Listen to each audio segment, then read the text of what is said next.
Zhromaždenie. Na začiatku akademického roka 2013-2014 sa k nám prihovorí predseda Nitrianskeho samosprávneho kraja, viceprezident výboru regiónov Európskej únie v Bruseli a zároveň predseda správnej rady Slovenskej poľnohospodárskej univerzity v Nitre, docent inžinier Milan Belica, kandidát vied.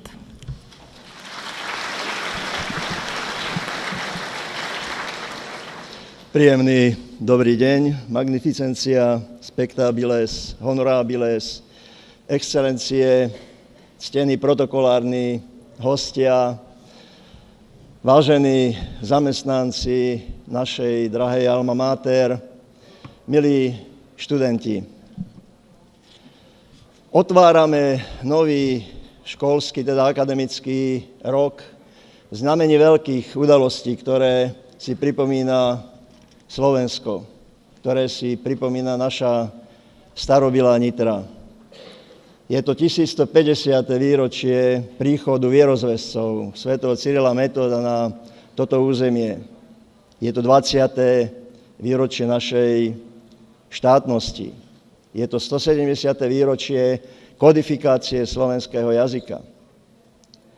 A do toho zapadá veľmi vhodne to, čo aj pán rektor už zdôraznil vo svojom príhovore, 60.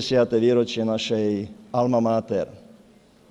Ja som poctený tým, že môžem sa k vám prihovoriť z pozície predsedu správnej rady našej alma mater, ale aj z pozície predsedu Nitrianskeho samosprávneho kraja.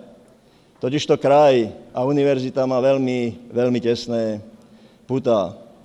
Možno, že mnohí z vás si ani neuvedomujú, že kraj je v rámci veľkého územného celku najväčším zamestnávateľom. Zamestnáva viac ako 10 000 ľudí. Ale zamestnáva aj najvyšší počet vysokoškolských alebo vysokoškolské osobnosti, ktoré ukončili práve túto univerzitu. To ale nie je z hľadiska hrubej štatistiky také podstatné. Podstatné je niečo úplne iné. Dôležité je to, že sme krajom, ktorý spomedzi 4 najzaostalejších krajov práve v zásluhou tejto univerzity sa dostal do skupiny krajov, ktoré v makroekonomických ukazovateľoch, ako je nezamestnanosť, hospodársky rast, sa vymanil z toho podpriemenu slovenského a už viac ako 5 rokov figuruje v kladných číslach medzi tými vyspelejšími krajmi. Nie je to zásluhou iba úradníkov, nie je to zásluhou nás, ale je to zásluhou vzácneho know-how, ktoré mnohí získavali práve na tejto univerzite.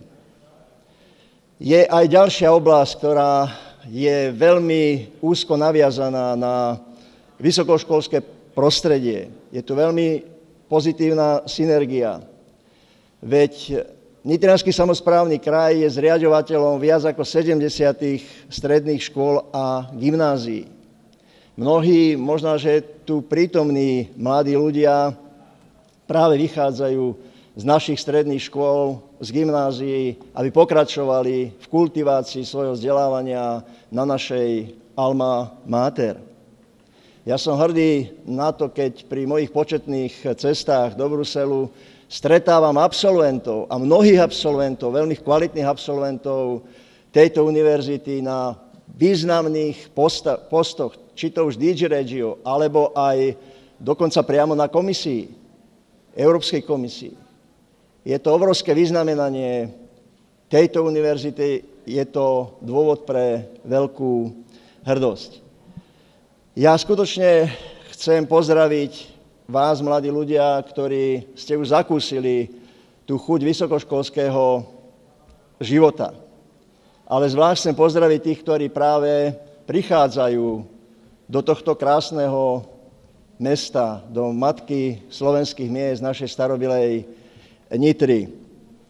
Želám im, aby ten adaptačný proces prebehol veľmi rýchlo, aby ste boli šťastní v tomto prostredí, ale predovšetkým, aby ste nabrali to, čo je najpodstatnejšie, vedomosti, ktoré nás, našu spoločnosť znovu posunú dopredu. Úplne na záver mi dovolte zaželať, aby trajektória žitia každého z vás bola sprevádzaná dobrým zdravím, aby ste si naplnili svoje predsavzatia aj v tomto roku i v rokoch ďalších, aby Slovensko aj vašou zásluhou, našou spoločnou zásluhou rástlo, aby veľmi rýchlo pominuli globálne problémy tohto sveta, ktoré sužujú nielen vás, nás, ale vlastne sužujú celý svet. Ďakujem veľmi pekne, že ste si ma boli ochotní vypočuť. Ďakujem.